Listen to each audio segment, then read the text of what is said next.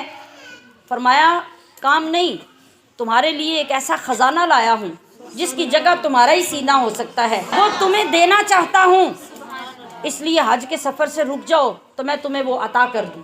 سبحان اللہ. تو پتہ چلا کہ کچھ خزانے, کچھ نورانیتیں ایسی بھی ہوتی ہیں جو اللہ کے بندے کعبے کے بغیر بھی عطا کرتے ہیں. یہ وہ وارفتگی اور یہ وہ خود سپردگی ہوتی ہے کہ جب آپ اپنی خواہشات کو پیچھے کر کے یوں اپنے مرشد کی خواہشات پہ اپنے آپ کو قربان کر دیتے ہیں تو پھر یہ مقام ملتا ہے. کہا باقی باللہ نے کہ مرشد تو تمہارا میں ہوں, لیکن اب تم نے اپنی ایک خواہش کو حج پہ جانے کی میرے فرمان میں قربان کر دی نا, تو اب دنیا میں نام میرا نہیں, مجدد الف ثانی نام تیرا ہوگا. دنیا دیکھ رہی ہے کہ نہیں؟ قیامت تک مجدد الف ثانی ہوگی. باقی باللہ کا نام آج پہلی دفعہ کتنے لوگوں نے سنا ہوگا؟ بے شک. وہ مرشد ہیں آپ کے, مگر نام کس کا ہے؟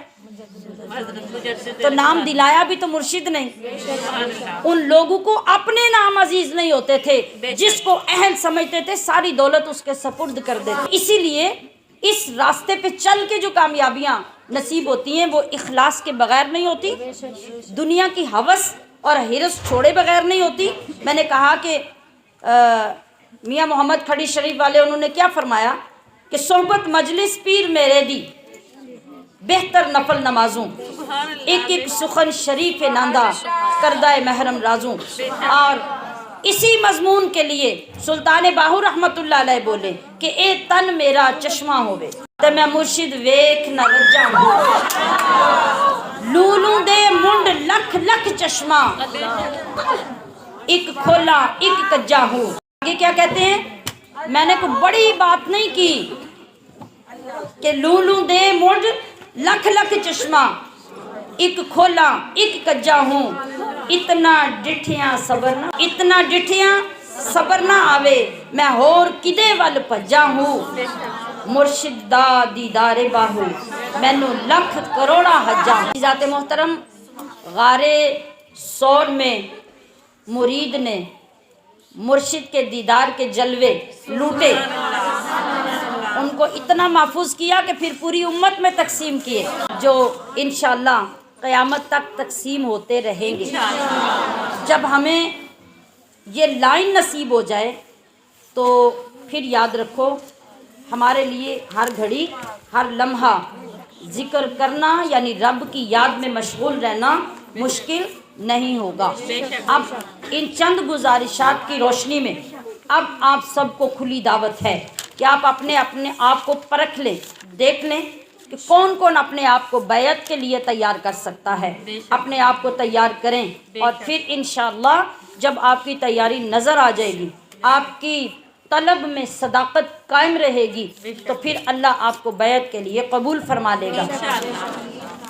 تو میری اس گفتگو کی آخر پہ ان تمام سالکات سے گزارش ہے جو اس بیان کو آن لائن سماعت فرمائیں گی, جو عرصہ دراز سے محافل سے غیر حاضر ہیں, ذکر لے کر گھروں میں بیٹھی ہیں, جن کی کوئی حاضری نہیں ہے, کوئی مجاہدہ نہیں ہے اور کوئی سبق کو یاد کرنے کا اہتمام نہیں ہے, وہ تمام سالکات بھی اور آپ سب جو تشریف لائے ہیں آپ سب کی بھی یہ ذمہ داری ہے کہ ایک دوسرے کو, جو پرانے لوگ ایک عرصے سے غائب ہیں غیر حاضر ہیں, ان سب کو یہ پیغام بھی پہنچائیں, ان کو یہ بیان سنانے کے لیے بھی بھیجیں, تاکہ جو غیر حاضریاں لگ چکی ہیں دوبارہ سے اندراج کروا کے اپنے آپ کو حضور کی بارگاہ میں پیش کریں, حاضری کو یقینی بنائیں. اور انشاءاللہ یہ سلسلہ آگے جو آپ کے اسباق کا ہے, ترتیب کا ہے, یہ کتنی بڑی دولت ہے جو آپ سب کو نصیب ہے. یہ آگے کچھ مہینے لگاتار میں اس کو بیان کرنے کی کوشش کروں گی, سعادت حاصل کروں گی, جس سے آپ کے باطن متحرک ہو جائیں, آپ کو اس قیمتی خزانے کی قدر معلوم ہو جائے, اور ہم اپنے اندر کے خزانوں کو سمجھ سکیں کہ ہمارے اندر اللہ نے کیا کیا رکھا ہے، اور یہ راستہ اگر ہمیں عطا کیا ہے تو اس کے ذریعے سے وہ ہمیں کتنی اعلیٰ دولت عطا کرنا چاہتا ہے۔ اللہ رب العزت ہمیں اپنی ہر گھڑی کو، اپنے ہر پل کو، اپنی ہر سانس کو ذاکر بنانے کی اور اپنے مقرب بندوں کے راستے پہ چلنے کی توفیق عطا فرمائے۔ وما علیہ الا البلاغ المبین۔